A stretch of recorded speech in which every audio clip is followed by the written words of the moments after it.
찬송가 272장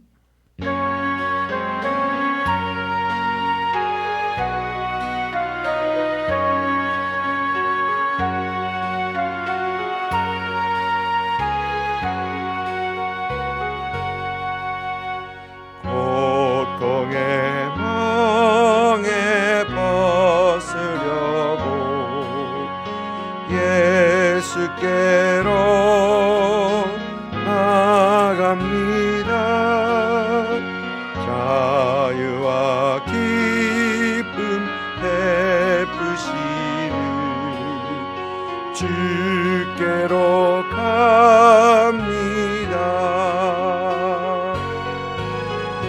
병든 내 몸이 튼튼하고 빈곤한 삶이 부해지며 죄악을 벗어버리려고 주께로 갑니다.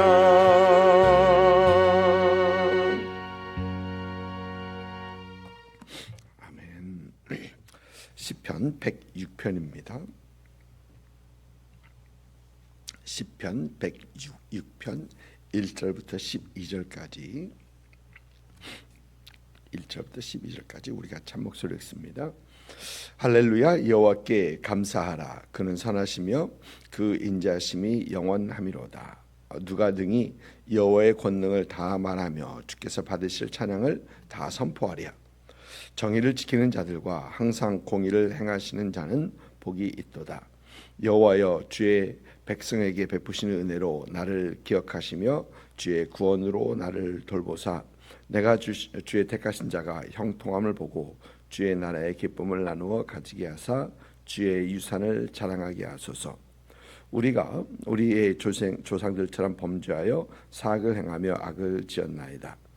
우리의 조상들이 애굽에 있을 때에 주의 기이한 일들을 깨닫지 못하며 주의 크신 인자를 기억하지 아니하고 바다 곧 홍해에서 거역하였나이다.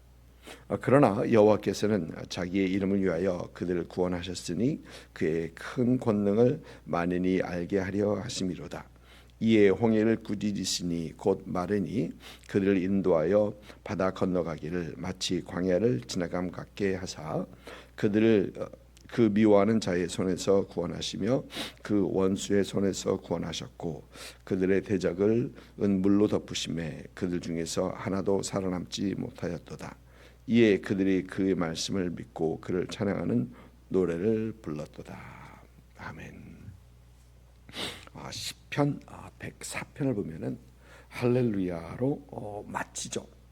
그리고 시편 105편도 할렐루야로 마치고 있고, 그리고 오늘 시편 102편은 할렐루야로 시작하고 그리고 할렐루야로 마치는 시입니다. 하나님께서 행하신 그 모든 일들을 기억하면서 하나님의 이름을 높여 드리고 하나님을 찬양하는 그런 시입니다. 시편 105편과 106편은 이스라엘의 역사 속에서 하나님께서 행하신 일들을 기억하면서 그것을 쭉 나열하면서 이제 하나님을 찬양하는 그런 시입니다. 시편 105편은 아브라함, 이삭, 야곱에게 약속하신 그 하나님의 약속을 이제 요셉을 통해서 이뤄나가면서 이제 그 요셉을 통해서 애굽에 정착하게 되고 또 애굽에서 압박을 당하고 있는 그 이스라엘을 기적과 이사로서 하나님께서는 출애굽하게 하신 것을 말하면서 이제 하나님을 찬양하는 어떤 그런 시가 이제 시편 105편 5편입니다. 그러면서 시편 106편에서는 이제 그들에게 행하신 그 기적들을 말하면서 출애굽하게 하셨고 광야에서 그들을 먹이셨고 또 물을 주셨고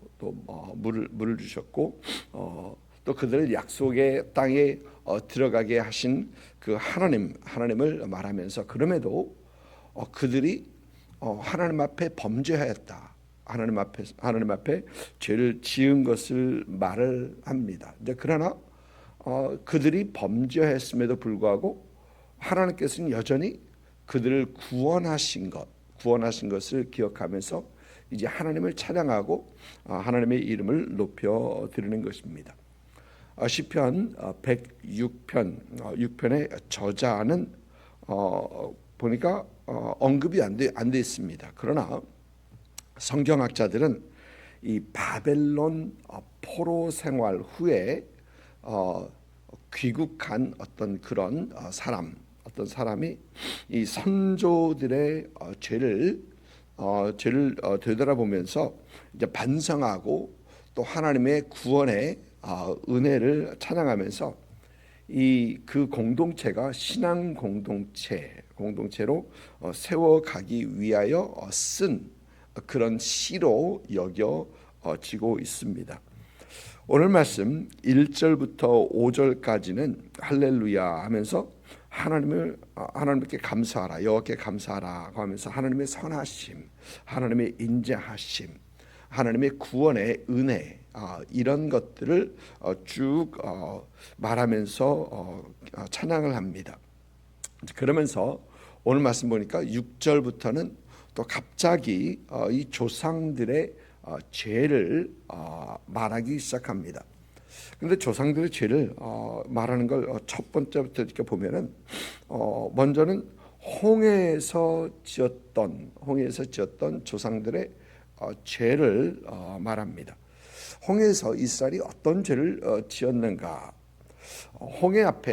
홍해를 앞에 두고 이제 진을 친 이스라엘을 그들의 뒤를 바로가 군대를 동원해서 그들을 쫓죠. 아마 바로가 이스라엘을 쫓는 이유는 그들을 이제 다시 애굽으로 끌고 가기 위한 그것도 있지만 그것보다는 그들의 장자들이 다 죽었던 것을 기억하면서 이제 이스라엘을 거의 다 몰살시키기 위해서 그들을 쫓아오는 것일 것입니다.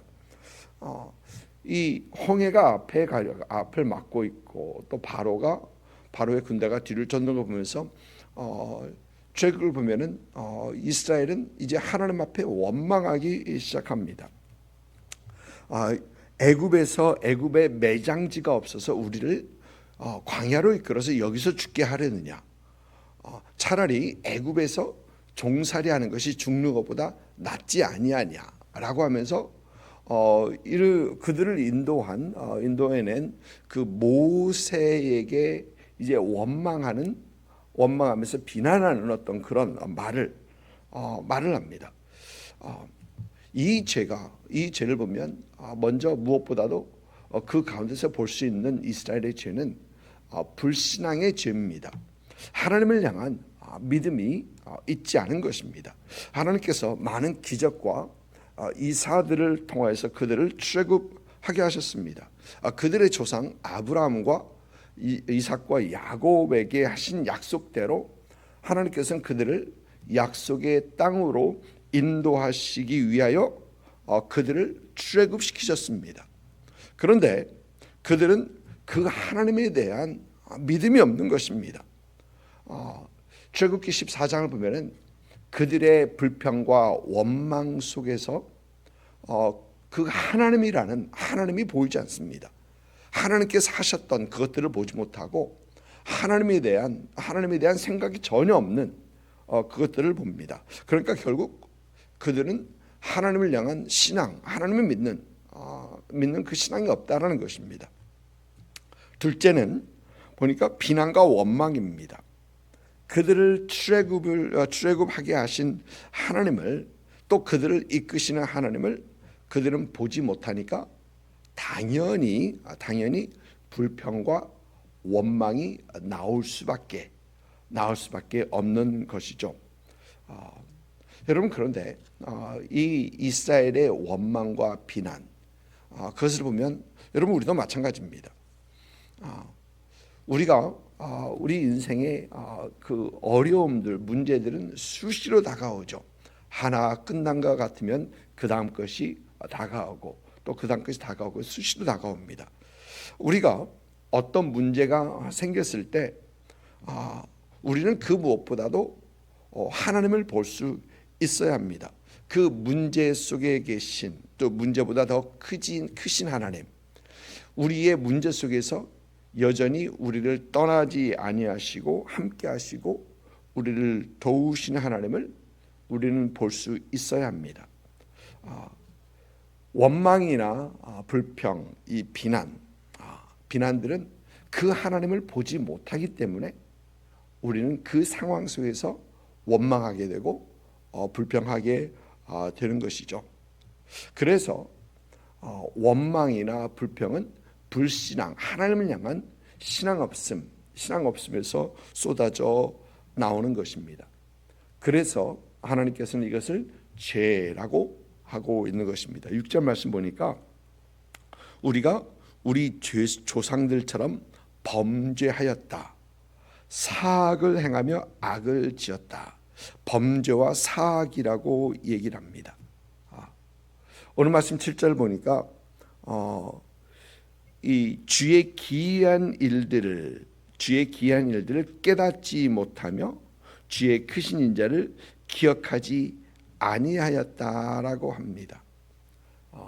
애굽에서의 10가지 재앙, 홍해에서 있었던 그 사건은 애굽에서의 10가지 재앙이 얼마 되지 않은 그런 때였었죠.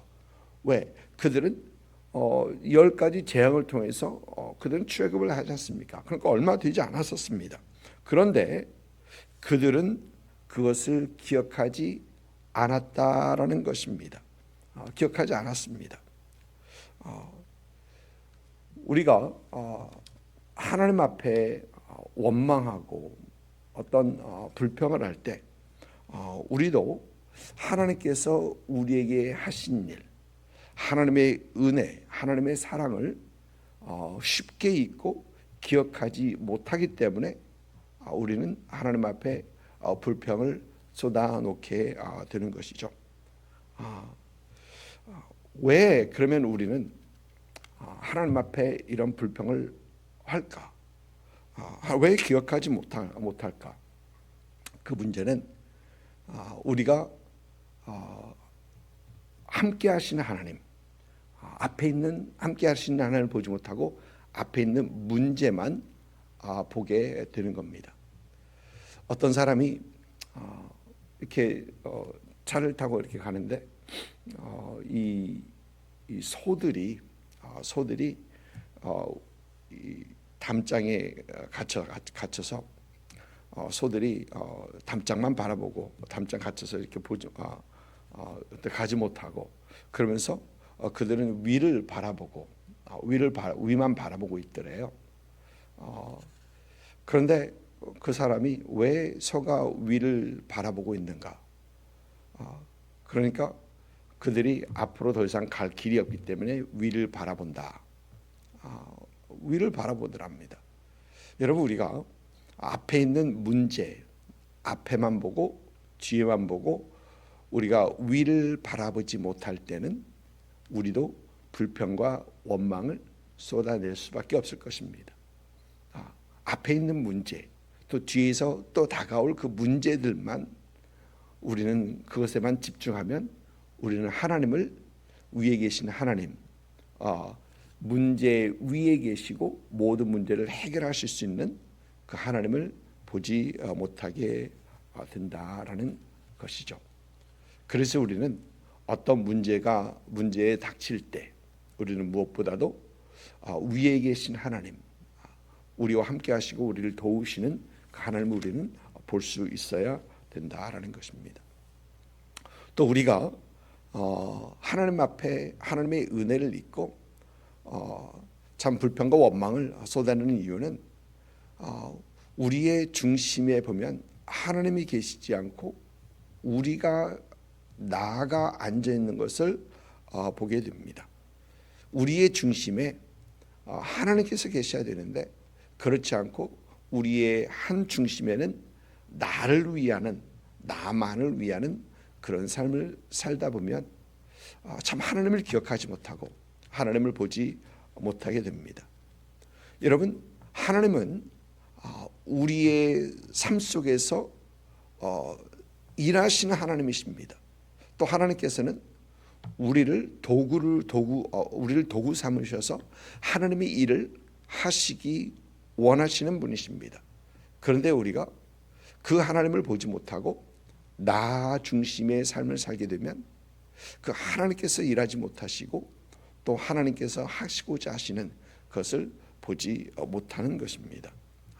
그래서 우리는 무엇보다도 우리를 통하여 일하시는 하나님, 우리를 통하여 하나님의 일을 이루어 가시는 그 하나님을 볼 수 있어야 한다라는 것이죠. 그리고 우리는 그 하나님을 항상 말하고 또 말하고 또 그 하나님께서 행하신 그것들을 우리는 사실 기록해 놓고 다시 한번 기억하면서 하나님을 찬양하는 그런 우리가 되어야 합니다. 가끔 그런 생각을 해봅니다. 하나님께서 너무 많은 일을 하셨는데 저도 잘 기록해 놓은 것이 없어요. 하나님께서 이때 이렇게 행하셨고 이때 이런 일을 하셨고 이때 이런 일을 하셨고, 물론 설교에서 가끔 말을 하기 때문에 하나님께서 이런 때 이렇게 하셨지라는 것을 기억을 하는데, 참 그것을 기록해 놓고 그것을 말하고 보고 말하고 또 그 하나님을 찬양하고, 참 그럴 수 있는 우리가 되어야 되겠다라는 것입니다. 이 하나님께서는 여러분 삶 속에서 아직도 일하시고 여러분에게 은혜 베푸신 하나님이십니다. 그것을 기억하고 말하기 위해서 기록해 놓고 또 그 하나님을 끊임없이 꾸준히 찬양하시고 하나님께 영광 올려드리시는 그런 여러분 되시기를 주님의 이름으로 축복을 드립니다. 기도하겠습니다.